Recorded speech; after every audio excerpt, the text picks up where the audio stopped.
Welcome back to my channel. जैसा कि आप सभी को पता है कि एसएससी जीडी 25 की न्यू वैकेंसी आ चुकी है, जिसके फॉर्म 5 सितंबर से फिल हो रहे हैं और इसकी लास्ट डेट 14 अक्टूबर को है। तो चलिए देखते हैं कि इसका सिलेबस क्या है और किस तरह इसको पढ़ा जाए और इसमें कौन कौन से टॉपिक आते हैं और कितने पद हैं। तो इसमें पूरे 39,481 पद हैं, जिसमें से 35,612 मेल के हैं और 3869 महिलाओं के हैं। इसमें टोटल पद 39,481 हैं, जिसमें से मेल में 35,612 हैं और फीमेल में 3869 हैं। और इसमें एज मांगा गया है 18 से 23 साल। इसमें क्या क्या कौन कौन सा सब्जेक्ट आता है, तो इसमें रीजनिंग आता है, जीएस, मैथ और हिंदी आता है।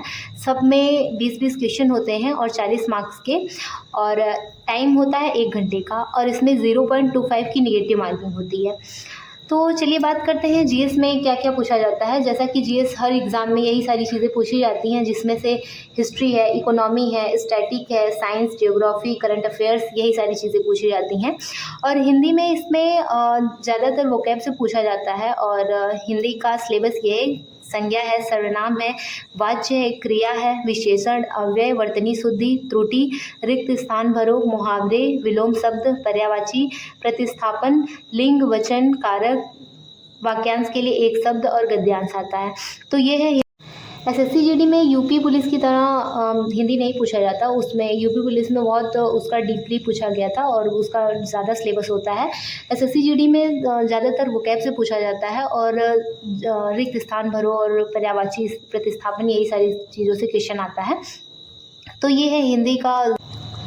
बात करते हैं मैथ के सिलेबस के बारे में। तो मैथ में परसेंटेज है, प्रॉफिट एंड लॉस है, डिस्काउंट है, टाइम एंड डिस्टेंस है, बोट एंड स्ट्रीम है, एसआई एंड सीआई है, मेंसुरेशन है, सिंप्लीफिकेशन है, एलसीएम एचसीएफ है, एवरेज है, नंबर सिस्टम है, रेशियो प्रोपोर्शन है, पाइप एंड सिस्टर्न है, और पार्टनरशिप है और मिक्सचर है। तो ये है मैथ का सिलेबस। जैसा कि हम हर एग्ज़ाम में इन सारी चीज़ों को पढ़ ही लेते हैं, तो उसी तरह इसमें भी है। अगर आप देखेंगे कि जैसे आरपीएफ, एसआई और एसएससी जीडी, आरपीएफ, एसआई और कांस्टेबल का अगर हम एग्ज़ाम देखेंगे तो बहुत सारी चीज़ें, ऑलमोस्ट सारी चीज़ें यहीं मैथ का सिलेबस सेम ही होता है। जीएस का भी सिलेबस ऑलमोस्ट सेम होता है। इसमें क्या होता है कि ये एसएससी के थ्रू कराया जाता है, तो इसमें स्टैटिक और ये सारी चीज़ों का क्वेश्चन थोड़ा ज़्यादा रहता है, और रेलवे में साइंस के क्वेश्चन का वेटेज ज़्यादा रहता है। तो इस तरह जीएस का ये सिलेबस है हिंदी और मैथ का। रीजनिंग में भी सेम वही सारी चीज़ें हैं, जैसे कोडिंग, डिकोडिंग है, एनालॉजी, क्लासिफिकेशन, सीरीज़ है, ब्लड रिलेशन है, डायरेक्शन है, वेन डायग्राम है, रैंकिंग है, सिटिंग अरेंजमेंट है, डिक्शनरी ऑर्डर है, लॉजिकल सीक्वेंस है, मिसिंग नंबर है, यही सारी चीज़ें सेम हम लोग पढ़ भी रहे हैं। तो रीजनिंग और मैथ और जीएस का तो ऑलमोस्ट वही होता है। हम लोग को एडिशनल सब्जेक्ट पढ़ना पड़ेगा तो हिंदी पढ़ना पड़ेगा। हिंदी में भी बहुत ज़्यादा नहीं पढ़ना। जिस तरह हम लोग यूपी पुलिस के एग्ज़ाम में पढ़ रहे थे, उस तरह हिंदी भी नहीं पढ़नी है यहाँ पे। हिंदी में वही वोकैब से क्वेश्चन आता है, जैसे कि ज़्यादातर क्वेश्चन जैसे संज्ञा, सर्वनाम, ये सारी चीज़ें जो छोटी मोटी चीज़ें वो तो सबको पता ही होंगी, बट इसमें ज़्यादातर विलोम, पर्यायवाची, इन सब चीज़ों पे आप ज़्यादा ध्यान दीजिएगा। लिंग, वचन पे और वर्तनी शुद्धि पे, रिक्त स्थान भरो, मुहावरों पे, इन सारी चीज़ों पे आप ज़्यादा ध्यान दीजिएगा। तो हिंदी बहुत टफ नहीं है इसकी, एसएससी जीडी की। आप चाहे तो 20 में से 20 पूरा बना। हिंदी के लिए थोड़ा सा वर्क करना पड़ेगा आपको। अगर आपका पहले से तैयार है तो बस प्रैक्टिस करिए हिंदी के लिए।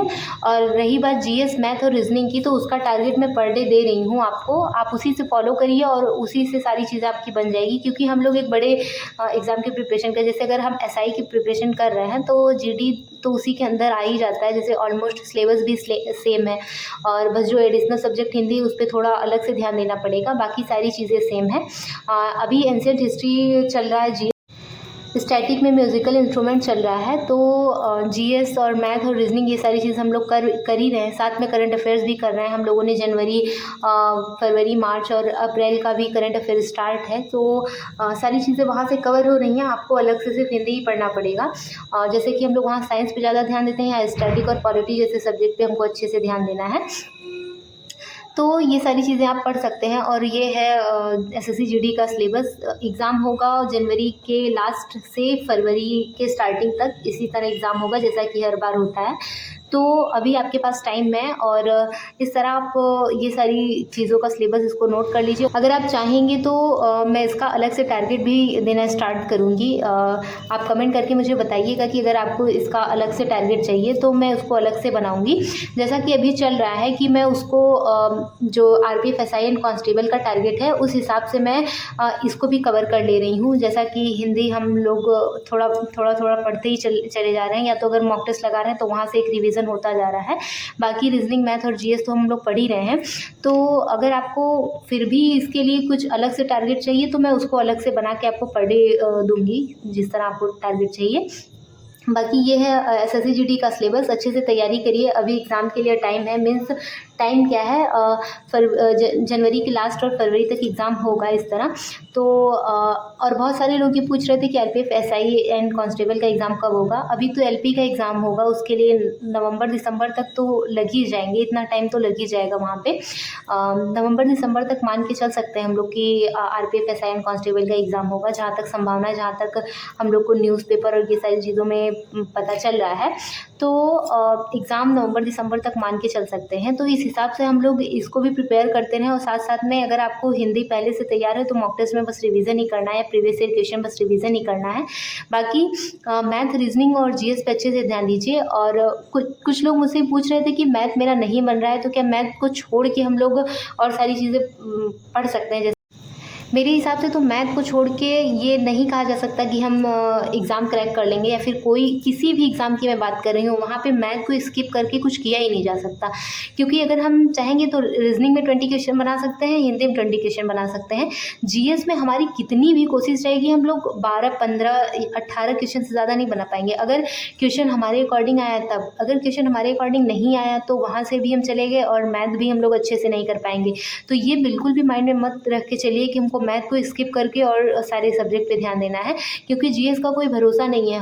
GS हर टाइम धोखा ही दे देती है। इससे अच्छा है कि आप पहले से मैथ पे अच्छा कमांड बना लीजिए अपना, मैथ और रीजनिंग पे, कि GS में जैसे सारे लोग करें उतना स्कोर हम भी कर लें, ऐसा रहे। ये नहीं कि क्वेश्चन स्किप करते हुए चले गए और मैथ भी नहीं कर पाए यहाँ पे। तो ये मत सोचिए कि मैथ को स्किप करके GS कर लेंगे और हिंदी और रीजनिंग तो इतने से बन जाएगा। अगर इतना भी करेंगे तो हमारा कितना क्वेश्चन बनेगा, 20 यहाँ से बनेगा, वहाँ से, और 60 ही क्वेश्चन बनेंगे। तो हमको मैथ से कुछ ना कुछ तो करना ही पड़ेगा ना। तो इसलिए मैथ को छोड़ने का बिल्कुल भी मत सोचिए, मैथ को लेके चलिए। और अभी हमारा जो RPF SI एंड कांस्टेबल का एग्ज़ाम है उसमें मैथ 35 क्वेश्चन मैथ के आते हैं, 35 क्वेश्चन रीजनिंग के आते हैं।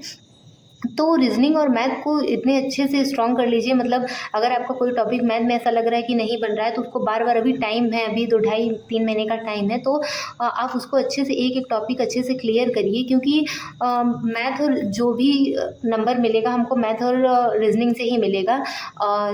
रही बात 50 क्वेश्चन GS की, तो वहाँ से जितना बना सकते हैं उतना तो सभी बनाएंगे, बट उसका कोई भरोसा नहीं रहता। तो हमको यहाँ भी क्वेश्चन अपना यहाँ पे नंबर पक्के करके चलना है, क्योंकि अगर हम मैथ स्किप कर देंगे तो बहुत सारे ऐसे लोग हैं जो मैथ ही से नंबर उठा लेंगे। तो इससे अच्छा है कि हम लोग इन सारी चीज़ों पे अपना ज़्यादा इन्वेस्ट करें टाइम, और ज़्यादा अच्छे से प्रैक्टिस करें। तो रीजनिंग, मैथ, इनफैक्ट सारी चीज़ें बहुत ज़रूरी हैं। जितने भी एग्ज़ाम में, चाहे वो GS हो, चाहे हिंदी हो, चाहे मैथ हो, चाहे रीजनिंग हो, सारी चीज़ें बहुत ज़रूरी हैं। जो भी दिया गया है हमें हर सब्जेक्ट को अच्छा करके चलना है। जैसे मान लीजिए कि आपका 10 क्वेश्चन आप मैथ में बना रहे हैं, और आप वही, और सारे लोग 10 क्वेश्चन GS में बना रहे हैं। तो जैसे आप GS में अपना नंबर उठा दीजिए, और मैथ में भले ही थोड़ा कम रहेगा चल जाएगा, बट GS में नंबर ज़्यादा हो जाएगा।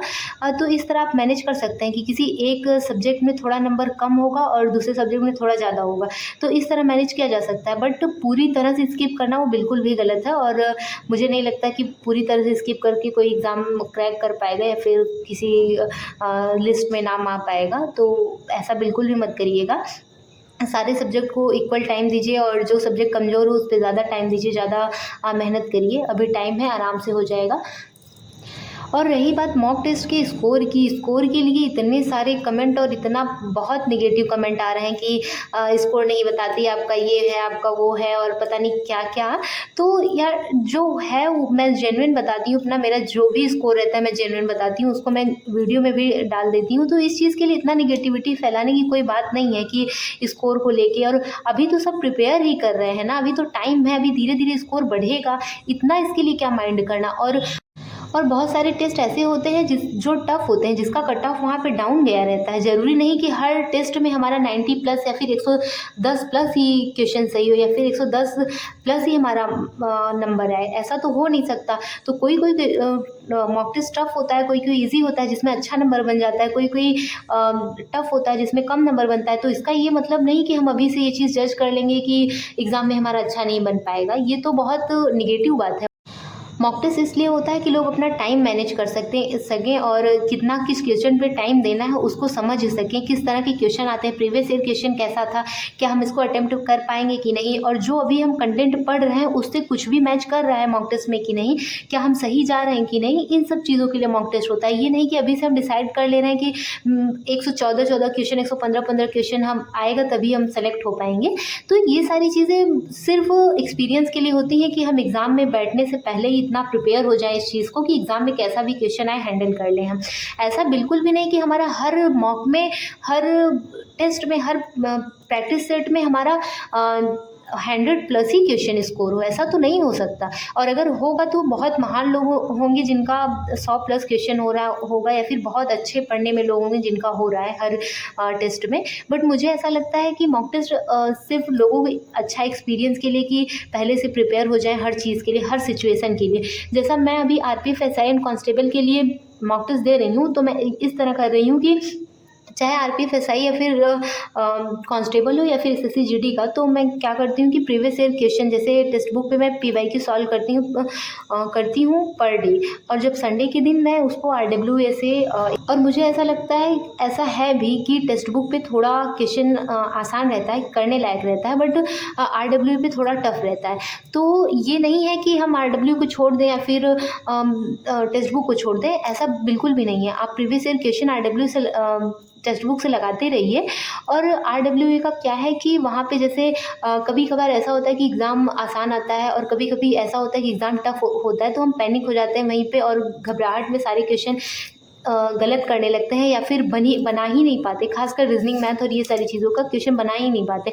तो इसके लिए कभी कभी हम लोग को, जैसे अगर हफ्ते में 6 दिन हम लोगों ने ऐसा क्वेश्चन किया जो हम लोग अच्छे से कर ले रहे हैं, जहाँ पे हमारा 90 प्लस स्कोर हो रहा है, और फिर हफ्ते में एक दिन ऐसा पेपर दीजिए जहाँ पे थोड़ा टफ हो, जहाँ पे मतलब ऐसे पैनिक होने वाला सिचुएशन हो कि एक बार में क्वेश्चन नहीं बन पा रहा है। तो ये एक्सपीरियंस अभी से लेते चलिए कि ताकि एग्ज़ाम में कैसा भी पेपर आए, एक बार हैंडल करना और एकदम शांत दिमाग से हैंडल करने लायक क्वेश्चन हो, इस तरह अपने आप को प्रिपेयर कर लीजिए।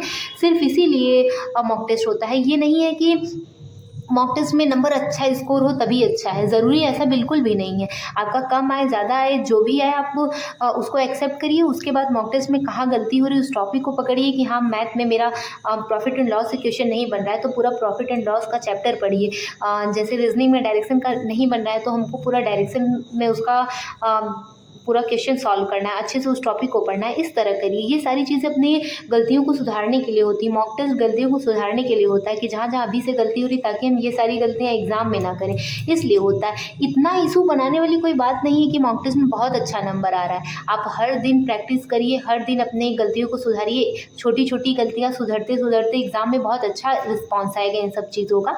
तो आप इसको इस तरह ले सकते हैं। मॉक टेस्ट कोई बहुत ऐसे एग्ज़ाम नहीं है कि जैसे अभी उसको क्रैक कर लिया मतलब एग्ज़ाम भी क्रैक कर लिया। बहुत सारे ऐसे लोग हैं जो मॉक टेस्ट में इतना, अभी मैं यूपीवी की ही बात कर रही हूँ, बहुत सारे लोग हैं जो बहुत अच्छा स्कोर करके आए हैं मॉक टेस्ट में करते थे, बहुत आरडब्ल्यूए के मॉक टेस्ट पे बहुत अच्छा स्कोर कर रहे हैं।